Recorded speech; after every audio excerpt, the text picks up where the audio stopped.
Hi hello నమస్తే అండి, welcome ఓం Shiva's world. నా పేరు శివకుమార్. ఈరోజు నవ్వుకుందాం సరదాగా ఫన్నీ జోక్స్ ఈ సిరీస్లో భాగంగా మరికొంచెం సరదాగా ఉంటే చివరిదాకా చూడండి. So please subscribe and like my channel Om Shiva's world. Please subscribe and share this channel. Please subscribe. ప్రతిరోజు సరదాగా నవ్వుకుంటే ఆరోగ్యానికి ఎంతో మంచిది. క్లాస్ రూమ్లోకి మ్యాథ్స్ టీచర్ వచ్చేసరికి చంటి గురక పెట్టి నిద్రపోతున్నాడు. మిగతా విద్యార్థులు హోంవర్క్ నోట్స్ సబ్మిట్ చేస్తున్నారు. టీచర్: అరే చంటి, శాడిస్ట్ అంటే ఎవరు? చంటి: మీరే సార్. టీచర్: ఎందుకలా? చంటి: క్లాసులో లేచి ఉన్న అందరినీ వదిలిపెట్టి నిద్రపోతున్న నన్నే లేపి అడగాలా ఏంటి? చంటి బంటి బజార్లో నడుచుకుంటూ వెళ్తున్నారు. అంతలో వారికి 2 బాంబులు దొరికాయి. చంటి: పోలీస్ స్టేషన్కి వెళ్ళి బాంబులు దొరికాయని చెబుదాం. బంటి: ఒకవేళ ఏదైనా బాంబు మధ్యలోనే పేలిపోతే ఏం చేద్దాంరా? చంటి: భయపడేదేముందిరా, ఒకటే దొరికిందని చెబుదాం, ఓకేనా? ఒరే సాగర్, ఏనుగు పెద్దదా చీమ పెద్దదా అని సాగర్ అనే స్టూడెంట్ను అడిగాడు తెలుగు టీచర్ రామానందం. ఆ రెండిటివి పుట్టినరోజులు చెప్తే అప్పుడు ఏది పెద్దదో చెప్తాను సార్ అని తెలివిగా పకపగా నవ్వాడు సాగర్. అని ఆశ్చర్యంగా నోరు తెరిచాడు తెలుగు టీచర్ రామానందం గారు. రవి: తాజ్మహల్ నిర్మించింది ఎవరో చెప్పు అని అడిగింది టీచర్. రవి గబుక్కున లేచి నిలబడి డి రామానాయుడు గారు సార్ అని చెప్పాడు.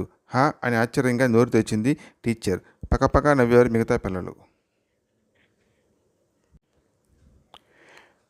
తెలుగులో మాట్లాడమంటారు, తెలుగులో మాట్లాడితే తెల్లమొహం వేస్తారు. ఇందాక ఒక షాపులో బంతిపువ్వు బిస్కెట్లు కానీ, దాగుడు మూతల బిస్కెట్లు కానీ, చెరో సగం బిస్కెట్లు కానీ ఉన్నాయా అని అడిగా. అలా పిచ్చి చూపులు చూస్తున్నాడేంటి? తల్లిదండ్రులు పెళ్ళి ఎందుకు చేస్తారు? పట్టణంలో పెళ్లి మీద చర్చ కార్యక్రమం జరుగుతుంది. 20 సంవత్సరాలు వచ్చిన తన పనులు తాను చేసుకోలేని ఒక మగాడిని తన ముసలి తల్లి ఏమాత్రం భరించలేక చేసేదే పెళ్ళి అని అబ్బాయిల మీద కౌంటర్ వేసింది చర్చిలో పాల్గొన్న ఒక అమ్మాయి. 2 నిమిషాల పాటు చప్పట్లు ఆగలేదు హాల్లో. తర్వాత ఒక అబ్బాయి లేచి 20 సంవత్సరాలు పెంచిన తర్వాత పెరిగిపోతున్న అమ్మాయి షాపింగ్ ఖర్చులు భరించలేక తన రిటైర్మెంట్ ఫండ్స్ ఎక్కడ ఖాళీ అవుతాయోనని భయపడి ఒక తండ్రి చేసేదే పెళ్ళి అన్నాడు. అంతే, అరగంట వరకు చప్పట్లు ఈలలు ఆగలేదు ఆ హాల్లో. మా ఆయన తప్పిపోయాడు.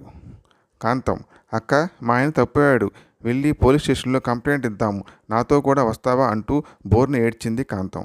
శాంతం: అలాగే అని బయలుదేరి వెళ్ళారు. పోలీసు: మీ ఆయన ఎలా ఉంటారో కాస్త వివరాలు చెప్పమ్మా. కాంతం: తెల్లటి రంగు, రింగుల జుట్టు, 6 అడుగుల ఎత్తు, బొగ్గ మీద సొట్ట ఉండి చాలా హ్యాండ్సమ్గా ఉంటారు సార్ అంది. కాంతం. శాంతం: అదేంటి అక్క, మీ ఆయన నల్లగా పొట్టిగా బాణపట్టతో ఉంటాడుగా, అలా అబద్ధం చెప్పావు ఏంటి అని అడిగింది. కాంతం: ఊరుకో అక్క, ఆ బండోడు పోతే పోని, కనీసం వీళ్ళైనా మంచి అందమైన వాణ్ణి తెస్తారేమో.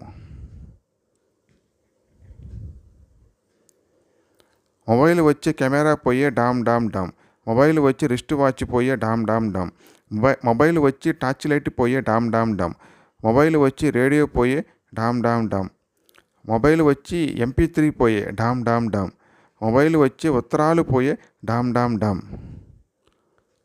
మొబైల్ వచ్చి క్యాలిక్యులేటర్ పోయే డామ్ డామ్ డామ్, మొబైల్ వచ్చి మనశ్శాంతి పోయే డామ్ డామ్ డామ్. So please subscribe and like my channel Om Shiva's world. Please subscribe and share this channel. Please subscribe. Thanks for watching. Thank you.